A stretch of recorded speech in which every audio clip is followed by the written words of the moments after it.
La convocación debía durar 3 días, los cuales no se oiría otro sonido que el de las voces de los sacerdotes. Las reuniones se realizaron en un extenso templo de rocas sin techo, situado en una magnífica planicie desde la cual se divisaba el dilatado océano. Era una construcción baja y extensa, pavimentada con grandes losas de lava negra, y en uno de sus extremos se levantaba un templo interior, jalonado por palmeras, en el cual reposaba el arca que encerraba la imagen sagrada de oro. La exposición de este dios era tan solemne que ni siquiera los reyes o sus hermanos podían contemplar la ceremonia y eran excluidos de aquella primera reunión augusta, durante la cual la imagen era sacada del arca.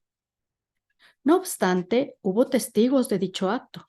De cada canoa, los 5 seres humanos sacrificados habían sido llevados al templo conjuntamente con los 5 de la isla Hawaiki, amontonándolos en el suelo frente al templo para la aprobación del dios oro. Con largas agujas de hueso enhebradas con cenit dorado, varios sacerdotes de menor jerarquía fueron perforando los tímpanos izquierdos de los cadáveres. Luego, las agujas atravesaron los cerebros muertos y asomaron después por los oídos derechos. Por fin, haciendo un gran lazo, los cadáveres fueron colgados de los árboles circundantes. Tamatoa tenía que sentarse junto a los demás reyes y permanecer silencioso como ellos durante 7 horas. Había espías que fiscalizaban aquel silencio para denunciar inmediatamente al que osase violar el justo homenaje al dios oro. Pero en realidad no era necesario, pues los 12 reyes se daban cuenta de que su divinidad procedía de alguna fuente augusta y misteriosa fuera de su alcance, y que sus reservas de maná requerían constante reabastecimiento por medio de los sacrificios y oraciones. Pero los terrenos que rodeaban al templo no estaban silenciosos por completo, y de haber podido constatarlo los espías, quienes estaban violando secretamente el tabú, habrían sido sacrificados instantáneamente. Teroro lo sabía muy bien, y por ello había elegido un alejado lugar en un bosquecillo para su conferencia con sus 29 tripulantes. Primeramente, escuchó las quejas de sus compañeros respecto al guerrero sacrificado y luego dijo: me he arriesgado a reuniros aquí porque ya no importa que haya un espía entre nosotros. Si uno de vosotros es un espía, ¿puede correr a informar al gran sacerdote? Porque eso le asustará y le impedirá realizar lo que creo que trama. Si uno de nosotros nos traiciona, estaremos en mejor posición. Creo que el gran sacerdote trama ofrecer a nuestro rey en sacrificio al dios oro. Quiere impresionar a los demás sacerdotes demostrándoles que domina en Bora Bora, pero tiene que dar la señal personalmente, porque si mata a Tamatoa en secreto, no tendrá ventaja política alguna. Por eso, tenemos que vigilarlo constantemente. Uno de los nobles de la corte del rey apuntó: creo que por hoy no tenemos que preocuparnos. Lo mismo creo, dijo Teroro. Hoy estarán muy ocupados. Pero, ¿y en la reunión de mañana? Apuntó otro de los congregados. Si yo estuviese en el lugar del gran sacerdote, dijo Teroro, daría el golpe mañana. Mato estaba nervioso, pues durante un terrible momento, aquella mañana, creyó seguro que el gran sacerdote iba a señalarlo a él para que la cachiporra del verdugo le diese muerte. Entonces dijo sombrío: creo que no bien el gran sacerdote haga el menor movimiento hacia Tamatoa, debemos rodear al rey y abrirnos paso hasta la canoa. Soy de la misma opinión, asintió Teroro. Hubo un prolongado silencio mientras los 28 hombres restantes meditaban sobre lo que suponían un paso tan audaz, pero antes que ninguno de ellos pudiera vacilar, Teroro exclamó: para triunfar, tenemos que asegurarnos 3 cosas. Primero, es necesario que de alguna manera movamos la canoa hasta la cima de la pendiente de la playa para que nos sea posible deslizarla al agua sin reducir nuestra velocidad. Yo me cuidaré de eso, prometió Hiro, el timonel. Teroro se acercó a Hiro y le preguntó: ¿sabes que si la canoa no está en esa posición, moriremos todos? Y el otro contestó firmemente: sí. En segundo lugar, prosiguió Teroro, tenemos que destacar 2 hombres decididos que se sienten en las rocas a la salida del templo. Mato, el audaz, y Pa, el poderoso, exclamaron a una: yo. Y por último, dijo Teroro, el resto de nosotros tenemos que estar preparados para dar muerte instantáneamente a cualquiera que pretenda atacar a Tamatoa. Y una vez que nos precipitemos al ataque, debemos llevar a Tamatoa en andas hasta la canoa. El plan no carece de peligros, pero si tenemos suerte, una vez a bordo de espera al viento oeste, nadie podrá alcanzarnos. Hubo un murmullo de asentimiento y Teroro agregó: estad todos atentos, y en cuanto veáis que doy un paso para defender al rey, el timonel tiene que correr a la canoa y vosotros tenéis que preocuparos de que pase sin obstáculo. ¿Quién desarmará al verdugo?, preguntó Mato. Yo, respondió Teroro. Y como para alentar a sus hombres, añadió: ningún brazo se moverá mañana más rápidamente que el mío. Pero Mato empañó el entusiasmo colectivo al decir: creo que ese plan tiene un gran defecto.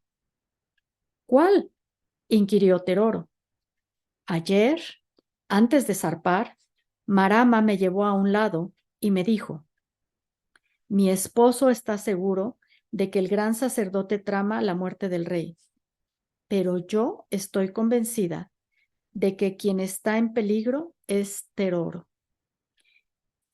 Creo que tu esposa tiene razón. ¿Qué hacemos si es así? Teroro no pudo responder y fue Pa quien lo hizo. Marama me habló también a mí, dijo. Nuestro deber es indiscutible. Si atacan al rey, todo se hará como lo hemos planeado. Pero si atacan a Teroro, tú, Mato, con tus hombres, salvarás a Tamatoa y yo, con los míos, ayudaré a Teroro. Pero había otro cerebro que trabajaba aquella noche. Otro cerebro más astuto que los de Mato y Pa, el del gran sacerdote. Durante la parte más solemne de la convocación, había estado pensando, y cuando el gran dios Oro fue encerrado nuevamente en su arca, llamó a sus ayudantes. ¿Habéis observado algo anormal hoy?, comenzó preguntándoles. Solo que tienes razón, Augusto, respondió un joven sacerdote. Teroro es nuestro mortal enemigo. Como me ordenaste, lo vigilé constantemente y lo sorprendí 4 veces luchando contra la voluntad de Oro. En especial, cuando fue muerto el joven cortesano de Tamatoa. Luego, cuando uno de sus compañeros fue sacrificado para que su cadáver guardase la canoa. Y hasta me pareció que cuando llegó el momento de que Teroro saliese del templo delante del rey, su talante era sombrío. A nosotros nos pareció lo mismo, dijeron otros sacerdotes. Pero lo que confirma todo eso es que esta tarde Teroro tiene que haber sostenido una conferencia con sus hombres. ¿Es cierto eso?, inquirió ceñudo el gran sacerdote. No puedo asegurarlo, porque como sabes, tuve que dejarle cuando penetramos en el templo, pero inmediatamente después que Oro fue llevado de nuevo a su arca, me deslicé fuera para vigilar a esos hombres. No me fue posible, porque habían desaparecido. ¿Estaba el rey con ellos? No, Tamatoa se hallaba sentado con los demás reyes. Si estuviese seguro de esa conferencia, dijo el gran sacerdote. Busqué por todas partes, respondió el joven sacerdote. No los vi, pero personalmente estoy seguro. Durante largo rato meditó el gran sacerdote sobre aquella noticia adversa mientras golpeaba con su bastón en tierra. Finalmente musitó. Si estuviésemos seguros de que se había realizado esa conferencia, podríamos eliminar a todos los tripulantes de la canoa. Pero cuando sobrepesó las consecuencias, pronuncióse contra tal acción, pues de pronto se volvió hacia su corpulento verdugo y le dijo en voz baja: Mañana no quiero que en momento alguno estés cerca ni del rey Tamatoa ni de Teroro. Mantente alejado de ellos. Tú, Rereau, añadió dirigiéndose a su espía, ¿conservas la misma rapidez de antes para manejar la cachiporra? Sí, Augusto. Bien, te colocarás disimuladamente de tal modo que en el momento oportuno puedas dar muerte a Teroro. Debes vigilarlo constantemente, en cuanto haga el menor movimiento. ¿Espero una señal tuya, Augusto? No, pero cuando golpees, yo le señalaré con mi bastón y su cadáver será ofrendado a Oro. ¿Me has entendido bien? No esperes señal alguna. En cuanto haga el menor movimiento, le darás muerte. A continuación, dio por terminada la conferencia con una larga oración a Oro, al final de la cual dijo: de una u otra manera, mañana la isla de Bora Bora será entregada a la adoración de Oro. Los viejos dioses han muerto. Solo Oro vive. A la mañana siguiente, Hiro, el timonel, se levantó muy temprano y con una afilada piedra oculta bajo su tapa, cortó algunas de las sogas de cenit que sujetaban varias de las partes de espera al viento oeste, aunque al hacerlo se estremeció de pena. Luego enterró la piedra en la playa y corrió en busca del sacerdote que tenía a su cargo la vigilancia de la canoa para anunciarle: debemos haber rozado contra el coral. Hay algunos desperfectos en la canoa. El sacerdote corrió hacia la embarcación y observó las sogas cortadas. Esto puede arreglarse con algunas sogas nuevas, dijo, con la esperanza de que el accidente fuera reparado antes de que el gran sacerdote le culpase de él. Sí, contestó Hiro, y creo que debemos hacerlo cuando todavía estamos bajo la protección de Oro. Aquellas palabras produjeron gran satisfacción al sacerdote, quien se mostró dispuesto cuando Hiro sugirió: ¿no será más fácil arrastrar la canoa hasta allá arriba, donde el sol podrá estirar la nueva soga? Y en efecto, la embarcación fue llevada donde Hiro, el timonel, quería. ¿Cuánto tardarás en repararla?, preguntó el sacerdote. No mucho, dijo Hiro. No puedo perder la convocación de Oro. La ceremonia de la convocación comenzó con una escena espantosa. Los asistentes se habían sentado en rocas colocadas ante el altar y se estaba procediendo a desentrañar los primeros 2 cerdos sacrificados cuando un niño de 6 o 7 años penetró corriendo en el templo, llamando a gritos a su padre que estaba sentado junto al altar. El padre, uno de los jefes menores de Havaiki, miró con horror a su hijito, pues éste acababa de cometer un pecado tan enorme que no había excusa posible para él. Ninguna mujer, niño o animal había penetrado jamás en el templo, y los brazos del padre temblaban cuando lo tomó en ellos y lo acercó a su corazón. Te buscaba, papá, estaba perdido, dijo la criatura sonriendo entre lágrimas. Los sacerdotes, severamente silenciosos ante el altar, al ver interrumpidos sus sacrificios al dios Oro, miraron ceñudos al niño y el padre, al comprender que su familia acababa de violar un sagrado tabú, se acercó a los sacerdotes y de repente,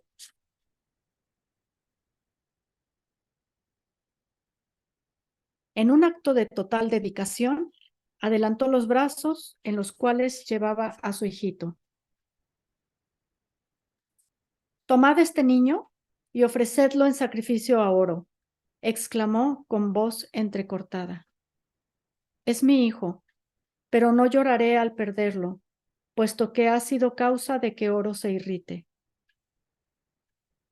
Al principio los sacerdotes no hicieron caso al hombre, que permanecía allí de pie con su hijito en brazos, pero poco después, con las manos todavía teñidas en sangre, dos de ellos tomaron a la criatura y formando una especie de tenazas con dos flexibles bambúes, la estrangularon. Luego, con rápido movimiento, uno de ellos la llevó ante el gran sacerdote, que le abrió el estómago de un gran tajo y le sacó las entrañas, después de lo cual colocó el cuerpecito reverentemente en el altar entre los dos cerdos muertos. Este padre ha hecho muy bien, dijo con tono monótono. Obran bien todos aquellos que honran a Oro, el gran Oro, dispensador de la paz.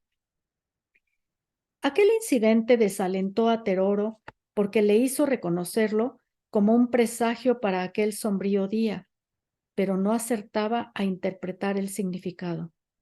Confundido, trató de borrar de su mente aquellos pensamientos y se puso a vigilar al gran sacerdote y luego al rey Tamatoa, pues estaba completamente resuelto a desafiar al dios Oro, aunque ello tuviera que ser hecho en el mismo trono de la omnipotencia de aquella roja deidad. Pero no estaba preparado para la astuta estrategia del gran sacerdote, que se volvió repentinamente y apuntó con su bastón a uno de los miembros de la tripulación de Teroro, que era a la vez uno de los mejores guerreros de Bora Bora. Ha comido un trozo del cerdo sagrado de Oro, clamó acusador. Pero el joven guerrero ni siquiera supo por qué moría, pues el fornido verdugo se anticipó a la acusación y ya había triturado el cráneo del infeliz con un tremendo golpe de su cachiporra. Teroro contempló aquello mudo de espanto e ira. La víctima había sido uno de sus mejores amigos y seguramente caía bajo una falsa acusación. ¿Por qué entonces se le sacrificaba? Teroro no podía concentrar su mente en la solución de aquel enigma. Tenía un buen plan para defender al rey Tamatoa y sabía que si él era el amenazado, Mato lo salvaría. Pero no había ni sospechado aquel asalto del gran sacerdote contra miembros menores de la comunidad de Bora Bora. Del contingente de dicha isla, solo un hombre adivinó con claridad en tales momentos del espanto. Tamatoa, como muchos otros soberanos de las islas, no estaba dotado de una gran capacidad intelectual, pero poseía un poderoso instinto que le hizo comprender que el gran sacerdote había decidido no asesinarlo a él o a su hermano, sino expulsarlos de la isla por medio de una irremediable presión aplicada constantemente. Le confirmó en su creencia el hecho de que el gran sacerdote esgrimió de pronto su bastón y señaló a otro de los tripulantes de Espera al Viento Oeste, que cayó instantáneamente bajo la cachiporra del verdugo. Tamatoa miró a su hermano y adivinó en su rostro un gran dolor y una furia sin límites. Y pensó, es posible que Teroro tuviese un gran plan para salvar mi vida hoy, y los espías del gran sacerdote lo descubrieran y delataran. Pobre Teroro. Siguió mirando a su hermano y éste, al cabo de un momento, alzó los ojos para mirarlo a él. Casi imperceptiblemente, Tamatoa movió la cabeza en un gesto negativo para advertir a su hermano que no debía obrar. Y Teroro, que entendió enseguida el mudo mensaje, se quedó inmóvil, paralizado por su propia indignación. Fue en ese instante cuando el rey Tamatoa murmuró para sí: Oro, has triunfado y me siento sin fuerzas para rebelarme contra ti.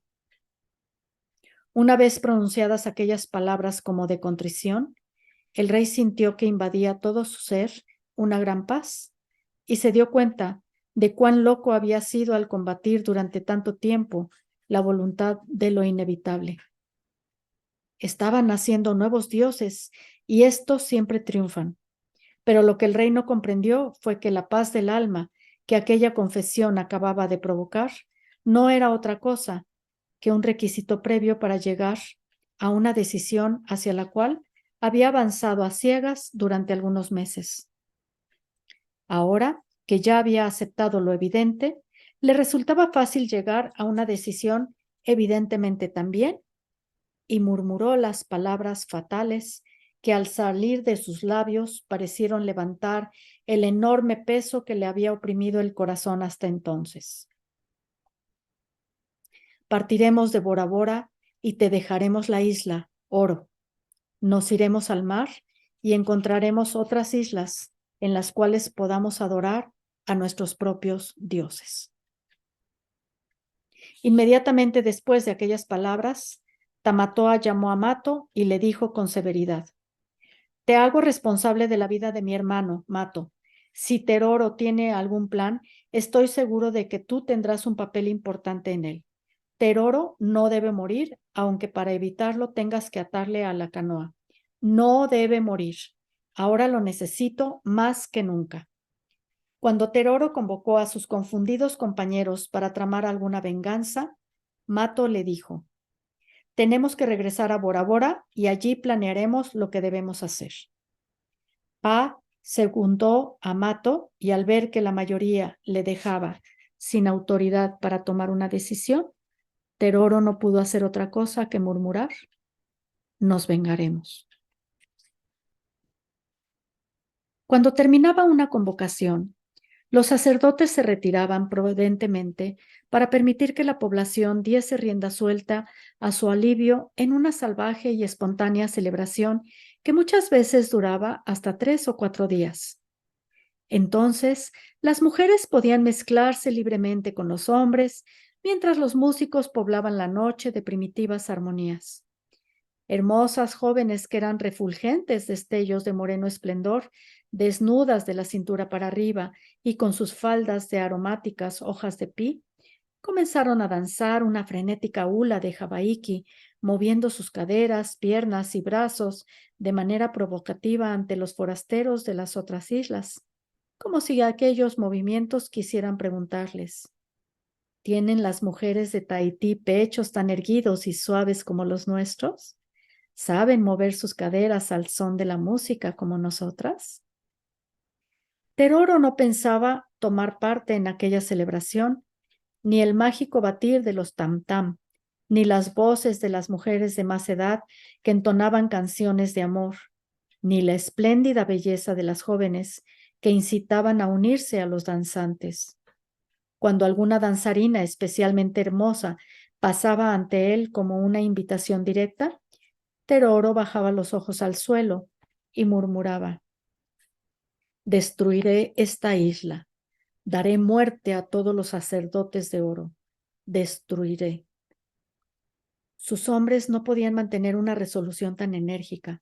Uno a uno, los jóvenes guerreros fueron dejando en el suelo sus lanzas y después de frotarse al desnudo pecho con las manos, se lanzaron al círculo de bailarines mientras gritaban y comenzaban los alocados movimientos de la hula. Cuando se habían llevado a sí mismos a un estado de frenesí, saltaban a gran altura, se golpeaban los muslos y ejecutaban algunos pasos de baile ante sus compañeras igualmente frenéticas. Después cada pareja se quedaba inmóvil, rompía a reír estrepitosamente y un segundo después empezaban a caminar con lentitud hacia las sombras, al llegar al borde de las cuales hombre y mujer lanzaban un gran grito y se precipitaban a la sombra, a la sombría soledad de un bosquecillo cómplice. ¿No bien desaparecían? Las mujeres de más edad del círculo cantor quedaban en libertad de gritarles palabras de aliento, que por lo general eran de más subido tono y ante las cuales todos los presentes rompían en estentóreas carcajadas. Él se cansará mucho antes que ella, exclamaba una anciana. Rere, enséñale lo que hace famosas a las mujeres de Javaiki, chillaba otra. No le permitas que deje hasta que te pida piedad, agregaba la primera. Y recuerda lo que te enseñé, no le dejes a él hacer todo el trabajo. Solo Teroro no parecía cautivado por el misterio y el gozo de aquel espectáculo, y ni siquiera alzó los ojos cuando una vieja más gritona que las otras exclamó. Siempre pensé que los hombres de Bora Bora no eran capaces. A ver tú, Tetua, acércate bailando a ese y dime si te parece capaz. Una maravillosa adolescente de 14 o 15 años bailó ante Teroro, tan cerca de él que parecía tocarle, pero como él no le hiciese el menor caso, corrió riendo al centro del círculo y gritó, ¡No sirve, no sirve! Al oírla, la vieja chilló para hacerse oír sobre el batir de los tam-tam. Siempre me pregunto cómo es que las mujeres tienen hijos en Bora Bora. Debe de ser porque los hombres de Javaiki se van nadando hasta allí durante las noches. Ante aquella salida, Teroro levantó la cabeza y aún contra su voluntad, no tuvo más remedio que sonreír a la vieja, pues todos los isleños eran amantes de las expresiones de ingenio y les gustaba reconocerlo cuando iba dirigido contra ellos mismos. La vieja, al darse cuenta de que había vencido la indiferencia de Teroro, chilló, ¡Ahúe!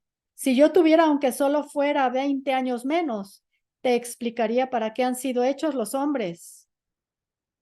Pero en aquel instante, un famoso jefe javaiki, el obeso Tatai, guardador del templo, apareció junto a Teroro y le dijo, quisiéramos que aceptaras comer con nosotros, Teroro. Y se llevó al joven jefe, pero no sin que la vieja le disparase otra andanada de despedida. ¡Ah! Ahora comprendo. Le agradan más los hombres que las mujeres.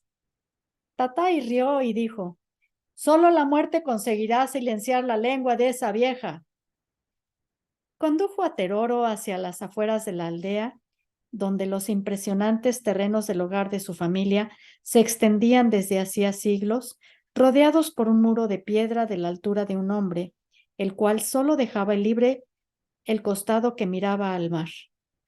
Al penetrar en aquel gran cercado, Teroro vio, esfumadas por la oscuridad, las siluetas de 8 o 9 chozas de paja que le fue posible identificar.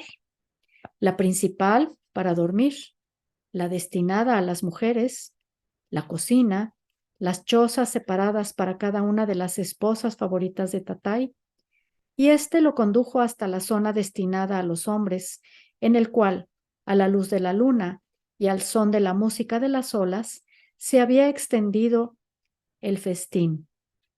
Al oeste del cercado, un diminuto tam-tam, golpeado frenéticamente con un trozo de madera, comenzó su persuasivo ritmo, seguido por los sonidos más graves y lentos de varios tam-tam mayores.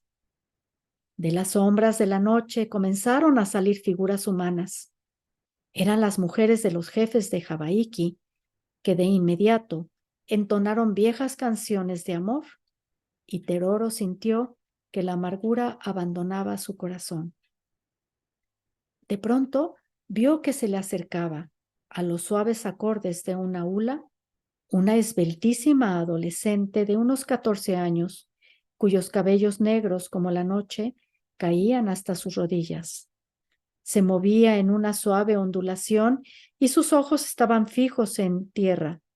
Pero cuando terminó la canción, la bailarina alzó los 2 dedos de su mano derecha y como si aquello fuese una señal, los tam-tam comenzaron a batir más alocadamente.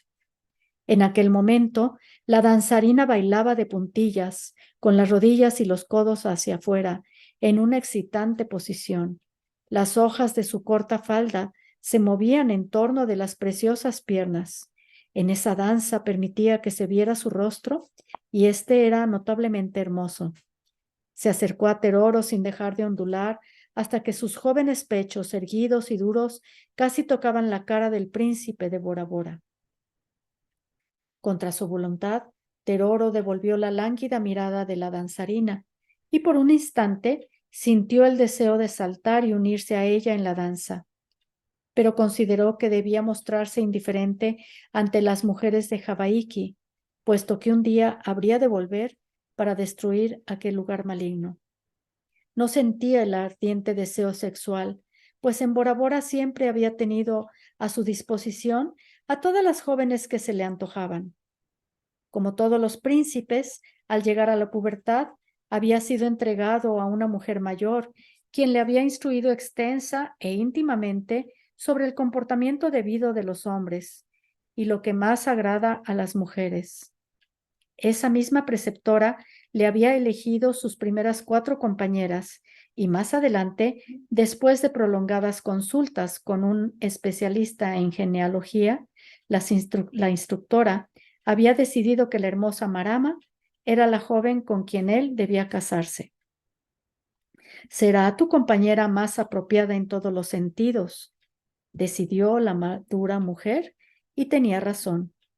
Sus amores subsiguientes fueron elegidos por el mismo Teroro, para quien las cuestiones sexuales eran tan naturales como el nadar.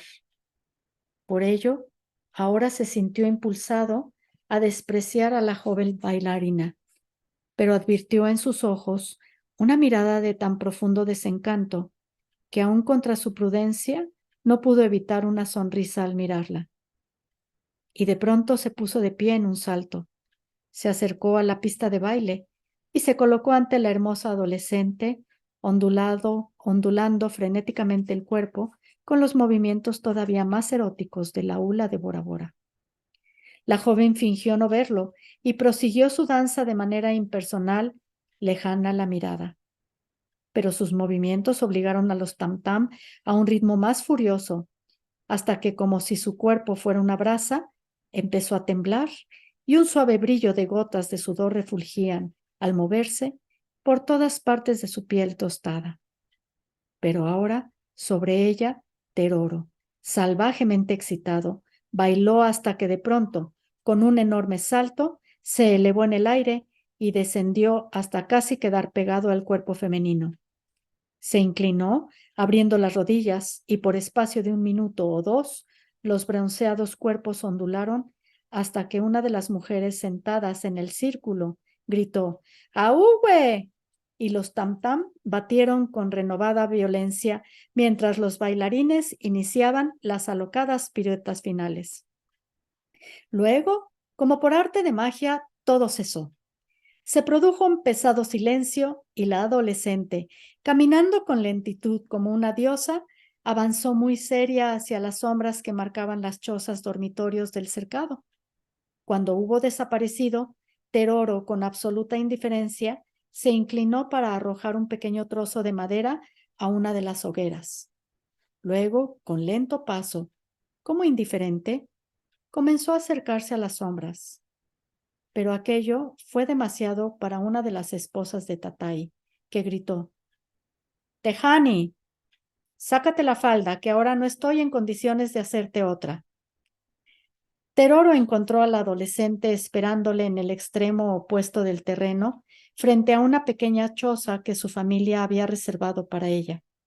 Al cumplir los 13 años, porque los padres isleños alentaban a sus hijas a experimentar con muchos jóvenes y aprender las cosas del amor, puesto que los maridos en potencia no se casaban con una muchacha que no hubiera demostrado ya su capacidad para engendrar hijos. Esta es mi casa, dijo ella simplemente. ¿Cómo te llamas? Tejani, soy la hija del jefe Tatay. Tejani, repitió él y tradujo. La pequeña muñeca. Mi madre era muy hermosa, dijo ella, y nerviosa, rió. Teroro, con un rápido movimiento, le rodeó la cintura con un brazo y la levantó en vilo, llevándola al interior de la choza. Ella le tapó la cara con sus cabellos, riendo feliz, y luego le entregó los labios ansiosamente. Cuando él la depositó sobre un montoncito de esteras de pandamu, ella se sacó la falda de hojas de ti y dijo, era mi madre esa mujer que me dijo que me cuidara la falda. Y a renglón seguido tiró de Teroro hacia sí y lo envolvió en sus brazos, buscándole, apretándose más y más contra él. Pero más tarde, mientras yacía a la suave luz de las estrellas, él se juró, destruiré todo esto, toda la isla. Mas a la mañana siguiente, después de comer en la choza destinada a los hombres, en la cual su aventura con Tejani no suscitó el menor comentario, volvió junto a la adolescente y después de un buen rato, los amantes empezaron a juguetear mientras reían. Por fin, Teroro tomó la falda de Tejani y se la arrancó de un tirón. Completamente desnuda, ella continuó aquel juego, entonando algunas estrofas de una canción, pero se fue tornando cada vez más anhelante y apasionante, hasta que con un ligero grito de triunfo abandonó el juego y se cobijó en los brazos del varón, empujándolo poco a poco hasta que ambos cayeron tendidos sobre las esteras. Un buen rato después susurró, así luchamos las mujeres de Jabaiki. Y cuando Teroro rió, ella le preguntó, ¿saben luchar así las mujeres de Bora Bora con sus hombres? A Teroro no le agradó la pregunta, y aunque ella se dio cuenta de su irritación, prosiguió. ¿Es cierto que en la diminuta Bora Bora se sigue adorando al dios Tane? La pronunciación que dio a las palabras diminuta y Tane delataba el desprecio con que la gente de Jabaiki había considerado siempre a Bora Bora. Pero Teroro no se dejó tentar por el insulto y, con estudiada cortesía, respondió, oramos a Oro, a lo cual se debe que, aunque somos pocos, siempre hemos derrotado a los de Jabaiki en la guerra. Tejani se sonrojó al recordar las humillaciones de su isla y preguntó, ¿no te extrañó que mi padre fuera a buscarte anoche y que yo bailara para ti? Pensé en eso y me pareció una cosa preparada, dijo Teroro. ¿Y pensaste en el motivo por el cual yo te traje aquí? Era una antigua costumbre que las mujeres de elevada cuna buscaran ellas mismas a los hombres que habrían de ser sus esposos, y Tejani añadió, Teroro, te ruego que te quedes aquí conmigo. Si deseas ser mi esposa, respondió él, tendrás que venir a mi isla. Pero dime, ¿por qué me pides eso cuando podrías tener a cualquier hombre de Jabaiki que te agradase? Tejani vaciló, pero decidió decir la verdad. Bora Bora ya está condenada, Teroro. Tienes que huir. Ven aquí, entrégate a la adoración de Oro. Tú y yo podemos vivir muy felices. Te he demostrado lo dulce que podría ser Jabaiki para ti, porque quiero salvarte la vida. Aquí podrás llegar a ser un poderoso jefe.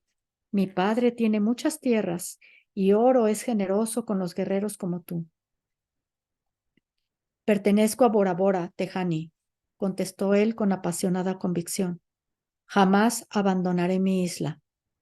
Y se dirigió a la canoa, pero Tejani le tomó de las piernas y fueron tantos sus ruegos que se quedó con ella esa segunda noche y a la mañana siguiente, cuando llegó la hora, se resistía a partir. No hay mujeres como tú en Bora Bora, confesó. Ella volvió a rogar, desesperada. Quédate aquí conmigo, Teroro, seremos felices. En aquel momento estuvo a punto de confesar a Tejani la venganza que estaba meditando, pero rechazó el impulso y dijo: si alguna vez vuelvo a Hawaiki, te prometo que serás mi mujer. Y ella lo abrazó tiernamente, a la vez que murmuraba con voz triste: ven pronto, Teroro. Bora Bora está condenada, y allí, lejos de mis brazos, ya nunca podrás ser feliz. Cuando las 11 canoas de las otras islas partieron de Hawaiki, todo parecía indicar que los días de la grandeza de Bora Bora habían terminado. Los ocupantes de espera al viento oeste regresaban desanimados a su isla.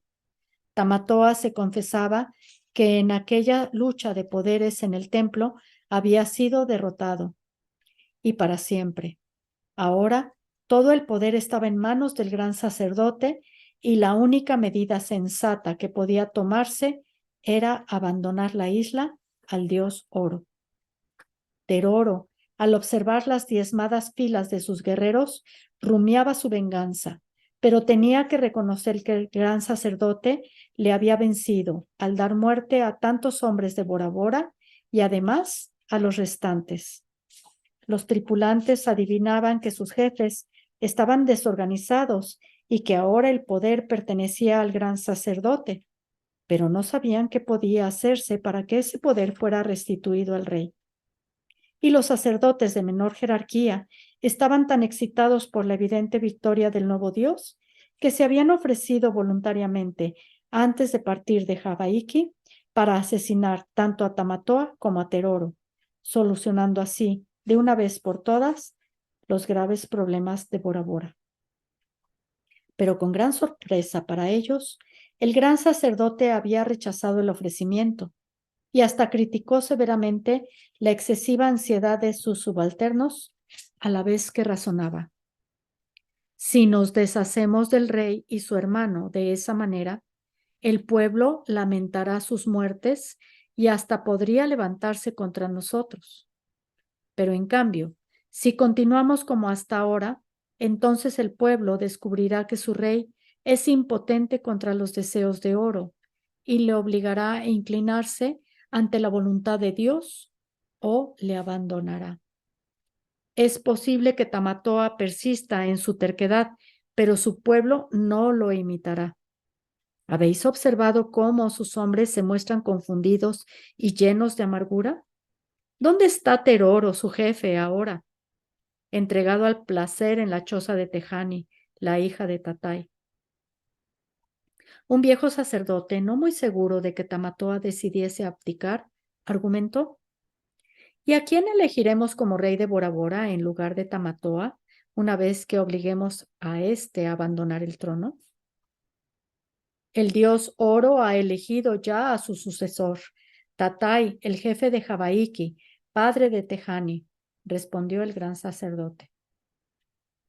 Se produjo un prolongado silencio mientras los sacerdotes meditaban la gravedad de aquella decisión. Al fin todos ellos eran nacidos en Bora Bora. El gran sacerdote comprendió que aquella decisión tenía que resultarles desagradable y se apresuró a añadir: es Oro quien ha elegido a Tatai. Los 27 sobrevivientes de la tripulación habían contemplado, impotentes, cómo el poder del nuevo Dios diezmaba sus filas y compartían la confusión de sus jefes. Contrariamente a lo que creía el gran sacerdote, se sentían satisfechos más que disgustados por el hecho de que Teroro hubiera pasado su tiempo con Tejani, pues Mato había difundido la noticia de que era necesario que Teroro volviese vivo a Bora Bora. Sospechaban que el rey Tamatoa tenía algún plan de venganza y esperaban intervenir en él, pero no veían nada más allá de aquella venganza física.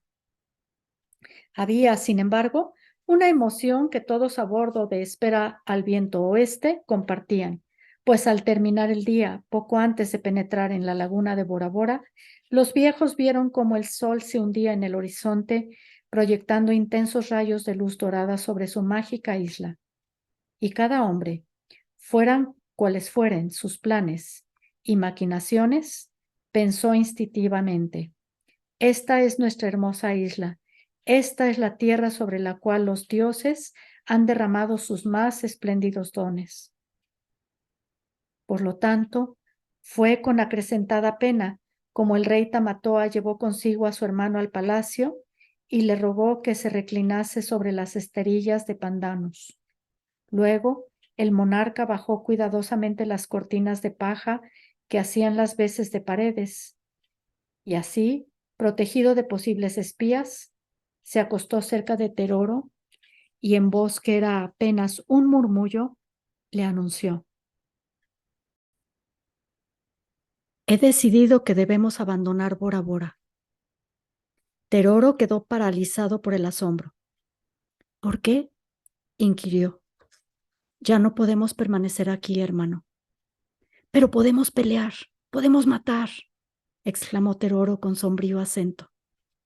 ¿Contra quién? ¿Contra nuestro pueblo? ¿Contra las otras islas? Podemos. No, Teroro, nada podemos hacer. Pero, ¿a dónde iremos? Hacia el norte. Teroro recordó que otras canoas habían partido hacia el norte siglos antes, canoas legendarias que jamás habían regresado. Sin embargo, existía un antiguo canto que pretendía dar direcciones de navegación a una tierra distante, que se extendía bajo los 7 pequeños ojos, la sagrada constelación. Navega a los 7 pequeños ojos, a la tierra que custodian los pequeños ojos. Pero en cuanto pensó en aquellas palabras de la canción, se irritó, pues conjuraban un cuadro en el cual él aparecía huyendo de Bora Bora. ¿Por qué tenemos que irnos? Preguntó. No te refugies en palabras vacías, Teroro, respondió el rey con impaciencia. Cuando navegaste a la isla Nukuhiva, ¿hallaste algún indicio cierto de alguna de las canoas que se dirigieron al norte? No, respondió Teroro. Dime, si decidimos navegar con la próxima tempestad que nos traiga un viento del oeste, ¿cuántas personas podremos llevar en la canoa? ¿Nos permitirán llevar nuestra espera al viento oeste? Si no lo permiten, lucharemos. Bien, gruñó Teroro, pues ahora comenzaba a vislumbrar una acción determinada. ¿Cuántas personas? Insistió Tamatoa. Unas 60. ¿Y todas las provisiones? Sí, todas. ¿Quiénes deberán ir con nosotros? Teroro fue dando rápidamente los nombres de muchos guerreros. Hiro, Mato, Pa. No vamos a guerrear, le corrigió el rey. Vamos al norte, para siempre. Aquellas palabras parecieron anonadar a Teroro. ¿Abandonar Bora Bora para siempre? Exclamó. Se puso en pie de un salto y dijo con rabia: Esta misma noche daremos muerte al gran sacerdote. Tamatoa lo cogió por una pierna y le arrastró hasta hacerle caer de nuevo sobre las esteras. Vamos a realizar un gran viaje. No vamos a intentar una empresa de represalia, dijo. Oro ha triunfado. Lo mejor que podemos hacer es tomar nuestros dioses e irnos. Teroro gruñó. Me gustaría ir a Hawaiki una noche antes de partir. Tamatoa no le hizo caso y preguntó: ¿Hay alguien en Bora Bora que sepa la dirección que debemos seguir para dirigirnos al norte? Nuestro tío Tupuna, respondió Teroro. Fue él quien me enseñó. ¿Es devoto de oro? Preguntó Tamatoa. Sí, pero también te es leal. No podemos realizar un viaje tan largo sin un sacerdote, dijo el rey con tono grave. ¿Vagar solos por el océano durante 50 días? También yo quiero que vaya un sacerdote, respondió Teroro. ¿Quién si no podría leer los presagios? E inmediatamente envió un mensajero a buscar a Tupuna. Mientras tanto, los 2 hermanos se tendieron de nuevo en las esteras y prosiguieron hablando de sus planes. ¿Crees que podemos reunir todo lo que necesitamos?, preguntó el rey. Tendremos que llevar brotes de algunas plantas que se desarrollen en la tierra en donde vamos, semillas de coco, cerdas preñadas y algunos buenos perros comestibles. Necesitaremos 1 millar por lo menos de anzuelos de espinas para pescar y unas 2000 brasas de cenit. Se conseguirá todo. Sigue pensando quiénes nos acompañarán. Teroro dio nuevos nombres, pero Tamatoa le interrumpió. Encuentra un hombre que sepa hacer cuchillos, otro que haga anzuelos y otro que pueda descortezar los troncos de pandanus. He estado contando mentalmente los espacios que tendremos en la canoa y solo podremos llevar 37 hombres, 6 esclavos y 15 mujeres. ¡Mujeres!, exclamó Teroro. Claro, supongamos que la tierra del norte está deshabitada, razonó el rey. Si no tenemos mujeres, veríamos cómo nuestros hombres irían pisando el arco iris uno a uno y cada cual al morir sería irreemplazable porque no habría niños. ¿Llevarás tú una esposa?, preguntó Teroro. Ninguna de las que ahora tengo, contestó el rey. Llevaré a Natabu para que podamos tener descendencia real. Yo llevaré a Marama, dijo Teroro. El rey vaciló y luego tomó a su hermano de las 2 manos y dijo: Marama no podrá ir. Solo llevaremos mujeres capaces de concebir hijos. Entonces, Tamatoa, yo no iré, exclamó Teroro rotundamente. Te necesito, dijo el rey. ¿No conoces a ninguna muchacha joven a la que puedas llevar? Pero antes de que Teroro pudiera responder, se abrieron las cortinas de paja y su tío, el anciano Tupuna, penetró en la estancia. Tenía casi 70 años, edad notable en las islas, donde un hombre era considerado maduro a los 30 o poco más. El rey miró al sacerdote un buen rato y luego dijo en voz baja: Tío, necesitamos poner nuestra seguridad en tus manos. Con voz que los años habían tornado aguda y llena de sabiduría, Tupuna contestó: Sí, estáis pensando en abandonar Bora Bora y queréis que yo vaya con vosotros.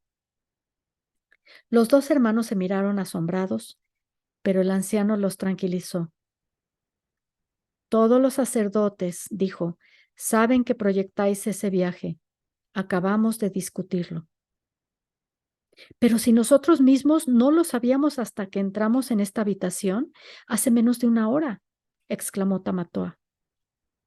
Es lo único sensato que podéis hacer, apuntó Tupuna. ¿Vendrás con nosotros?, preguntó Tamatoa francamente. Sí, he dicho a los sacerdotes que soy devoto de oro, pero que no me es posible dejar partir a mi familia sin un intercesor ante los dioses. No podríamos viajar sin ti, dijo Teroro. ¿Se nos permitirá llevar la canoa a espera al viento oeste?, inquirió el rey. Sí, respondió el anciano. Rogué hasta conseguirlo, porque cuando yo era joven, ayudé a consagrar los árboles con cuyos troncos se construyó esta embarcación, y seré feliz si ella se convierte en mi tumba. ¿Tu tumba?, preguntó Teroro. Esperamos llegar a alguna tierra, aunque ignoramos cuál será. Todos los hombres que parten en canoas esperan llegar a una tierra, dijo el viejo sonriendo e indulgente. Pero de cuantos parten, ninguno regresa. Teroro acaba de decirme que tú conoces ciertas direcciones de navegación, apuntó el rey. Alguien tiene que haber regresado, por lo tanto. En efecto, hay direcciones, reconoció el sacerdote, pero solo nos revelan que debemos navegar a una tierra custodiada por los 7 pequeños ojos. Tal vez el canto se refiere solamente al sueño de todos los hombres, que en alguna parte tiene que haber una tierra mejor. Entonces, ¿nada sabemos sobre este viaje que proyectamos?, interrumpió Tamatoa. Nada. Es decir, sabemos algo y es que será mejor que quedarnos aquí. ¿Han aceptado que llevemos con nosotros a nuestros dioses Tane y Taaroa?, preguntó Teroro ante la sorpresa del rey. Sí, respondió el anciano. Pero veamos, ¿hay gente en esa tierra a la que vamos? Nadie lo sabe. ¿Hay mujeres? Se ignora. ¿Encontraremos allí cocos y taro, pan vegetal y gordos cerdos? ¿Encontraremos esa tierra? Todo cuanto sabemos, hijos de mi hermano, hijos de mi corazón, es que si estamos en manos de los dioses, aunque perezcamos en el océano, no moriremos solos. Y también sabemos, dijo el rey, que si nos quedamos aquí, seremos sacrificados poco a poco, uno a uno, con toda nuestra familia y nuestros amigos. Oro lo ha ordenado así y Oro ha triunfado. ¿Me permitas que le diga eso al gran sacerdote? Facilitará nuestra partida. Con espíritu completamente humillado, contestó el rey. Puedes decírselo. En aquel momento llegó hasta los tres hombres, desde la playa, un conjunto de sonidos que les produjo viva conmoción, tornándolos en lo que esencialmente eran, niños, porque en la ribera, a lo largo de la playa, en aquella hora de la medianoche, los habitantes de Bora Bora, sin rey o sacerdote, se habían reunido con sus tam-tam y flautas para una velada de alegre fiesta. Habían terminado las inquietudes de la convocación y ahora reinaba por doquier un espíritu de infantil alborozo. Por lo tanto, como simples ciudadanos, Tamatoa, Tupuna y Teroro corrieron ansiosos al lugar de la fiesta. Una ronca vieja gritó al verlos: «Dejadme que os muestre cómo nuestro gran timonel, Hiro, timonea una canoa». Y en una soberbia imitación se convirtió en una joven caricatura de Hiro, conduciendo su canoa. De muchas maneras interpretó los gestos y movimientos, cómo miraba el mar y cómo movía su remo, pero lo que la vieja timoneaba no era el remo del timonel, sino supuestos genitales masculinos de otra vieja que hacía el papel de la canoa. Una inmensa carcajada acogió aquella soberbia imitación, sobre todo cuando se vio que Teroro aplaudía y exclamaba: «Apostaría cualquier cosa a que la abuela sería capaz de timonear una canoa de verdad». Y la vieja, mirándole sonriente, replicó: «Te asombrarías al ver todo lo que soy capaz de hacer». Pero ya la multitud aplaudía a otro imitador. Mato del norte de la isla, que después de envolver sobre sus hombros un manto de tapa amarilla, imitó al obeso jefe Tatay de Javaiki, haciendo ridículas piruetas al son de la música. Con enorme alegría de todos, el rey Tamatoa saltó al centro del espacio libre y se puso al lado de Mato. Los dos imitaron a Tatay, uno más exageradamente que el otro, y hasta que por fin resultaba difícil, en la escasa luz, saber quién era Mato y quién el soberano. La imitación terminó cuando Tamatoa se sentó de pronto en la arena, exhausto, riendo a carcajadas. La multitud fijó sus ojos entonces en un nuevo imitador, Pa, que después de tomar una falda de hojas de ti, gritaba a todo pulmón: «¡Llámame Tejani!», mientras saltaba en ridículas piruetas, evocando a la adolescente de Javaiki. Teroro se preguntó: «¿Cómo puede haberla visto bailar?». Pero enseguida dejó de mirar a Pa, porque su propia esposa, Marama, intervino en la grotesca danza en una hilarante imitación de su esposo. «¡Es Teroro!», gritó la concurrencia mientras aplaudía a rabiar. Y Teroro volvió a preguntarse: ¿quién le habrá contado lo de Tejani? De pronto Pa pidió silencio para formular un anuncio y en efecto dijo: «Nuestro gran rey dice que esta noche podemos jugar a la calabaza». Seguidamente y en silencio, hombres y mujeres se separaron, formando dos grupos que se quedaron frente a frente. Tamatoa arrojó ceremoniosamente hacia los hombres una calabaza forrada de plumas. Un hombre la agarró, ejecutó algunos pasos rituales de baile y la lanzó hacia el grupo de las mujeres. Una jovencita que había deseado en secreto durante mucho tiempo a aquel hombre dio un gran salto, se apoderó de la calabaza y corrió hacia el hombre que la había arrojado. Cogiéndolo por la cintura, lo arrastró apasionadamente hacia las sombras, mientras la emplumada calabaza volaba de un lado a otro, determinando cuáles serían los compañeros para aquella noche de orgía. Teroro, a pesar de tener a todas las mujeres de la isla para elegir, lanzó la calabaza a su esposa Marama, y poco después, mientras ambos yacían bajo la débil claridad que anunciaba el nuevo día, Teroro le confió: Tamatoa ha decidido abandonar Bora Bora. Sospeché que había adoptado una grave decisión, dijo ella. Lo vi demasiado ansioso de diversión y me alegro, porque en la otra isla estaremos más seguros que aquí. Teroro estuvo a punto de explicarle que ella no les acompañaría para el viaje, pero no encontró palabras para decírselo y poco después se durmió.